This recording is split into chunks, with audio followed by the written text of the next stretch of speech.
Hello बच्चों। तो जैसा कि आप आज तक के लेक्चर में पढ़ चुके हैं, आगे हम लोग इसी पर पढ़ते हैं। तो कूलाम के नियम के बारे में आप जान चुके हैं। आज हम लोग जानेंगे जो कि बोर्ड का एक बहुत ही फेवरेट टॉपिक है, कूलाम के नियम का सदिश स्वरूप यानी coulombs law in vector form. आप न्यूटन्स लॉ को वेक्टर फॉर्म में पढ़ चुके हैं, इसी तरह से हम लोग कूलाम्स लॉ को भी वेक्टर फॉर्म में पढ़ेंगे। वेक्टर आप फर्स्ट ईयर क्लासेस में पढ़ चुके हैं। सबसे पहले हम लोग मान लेते हैं कि दो आवेश हैं Q1 और Q2 जो कि एक दूसरे से r दूरी पर है। ये r इनका मैग्नीट्यूड है, क्या समझ रहे हो ना, यानी इनका परिमाण है, यानी इनके बीच की जो दूरी है वो r है। अब यहां पर कुछ बातें ध्यान देने वाली हैं।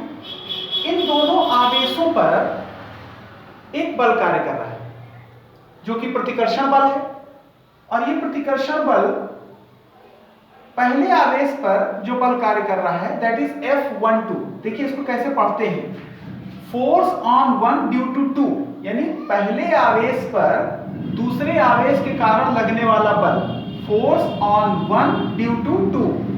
इसी तरह से दूसरे आवेश पर पहले आवेश के कारण जो बल लग रहा है, force on two due to one. फिर से समझिए, दूसरे आवेश पर पहले आवेश के कारण जो बल लग रहा है उसको क्या पढ़ेंगे, force on two due to one. ठीक है। अब अगर हम यहां पर बात करें कि जो force on one due to two है वो किसके बराबर होगा, तो चूंकि आप जान चुके हैं कि कूलाम के नियम में कि 1/4 pi epsilon not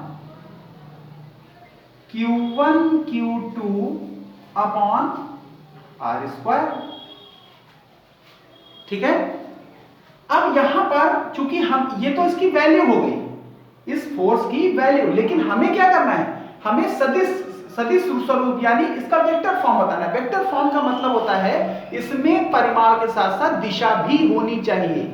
vector form का मतलब है कि इसमें दिशा भी, चूंकि बल एक सदिश राशि है और उसकी दिशा होनी चाहिए। वो दिशा आप कैसे बताएंगे। आप वेक्टर में जो है फर्स्ट ईयर क्लासेस में पढ़ चुके हैं कि किसी भी बल को या किसी भी सदिश राशि को व्यक्त करने के लिए आपको उसके परिमाण के साथ साथ दिशा भी लिखनी पड़ती है, और वो दिशा हम लिखते हैं कैसे, उसके यूनिट वेक्टर से। यूनिट वेक्टर हमें दिशा बताता है। अब यहां पर हमें दिशा बताने के लिए यूनिट वेक्टर की जरूरत पड़ेगी। अब ध्यान दीजिए, यहां पर दो वेक्टर हैं। एक वेक्टर जो Q1 से Q2 की तरफ, देखिए वेक्टर R, इसको कैसे लिखेंगे, R21। देखिए यहां पर वेक्टर लिखने का तरीका क्या है कि Q1 से Q2 की ओर जा रहे हैं तो final position to initial position, final position to initial position, तो R21, यानी इसको हम ऐसे भी लिख सकते हैं R2 माइनस R1। किताबों में आपके कुछ इसको इस तरह से लिखा गया R21 वेक्टर।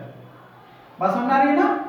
इसी तरह से अगर हम R12 वेक्टर लेंगे यानी Q2 से Q1 की ओर जा रहे हैं तो R12 वेक्टर यानी फाइनल पोजीशन क्या है, Q1 यानी R1 से R2।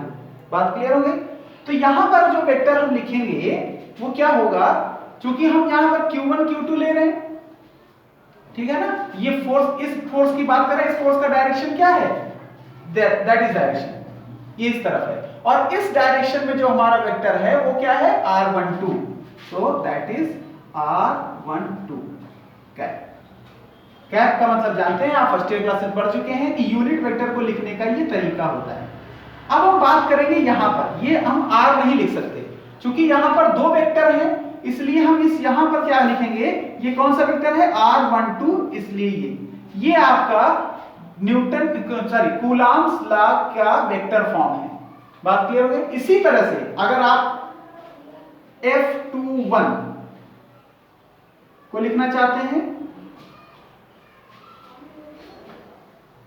तो क्या लिखेंगे, 1/4 pi epsilon not Q1 Q2 upon R21 square और R21 कैप। क्लियर है, ठीक। ये हो गया कूलॉम्स लॉ का सदिश स्वरूप, यानी अगर हमें वेक्टर फॉर्म में आपसे बोर्ड एग्जामिनेशन में पूछ सकता है कि कूलॉम के नियम का सदिश स्वरूप लिखिए, तो आप इसी तरह से इसको लिखेंगे।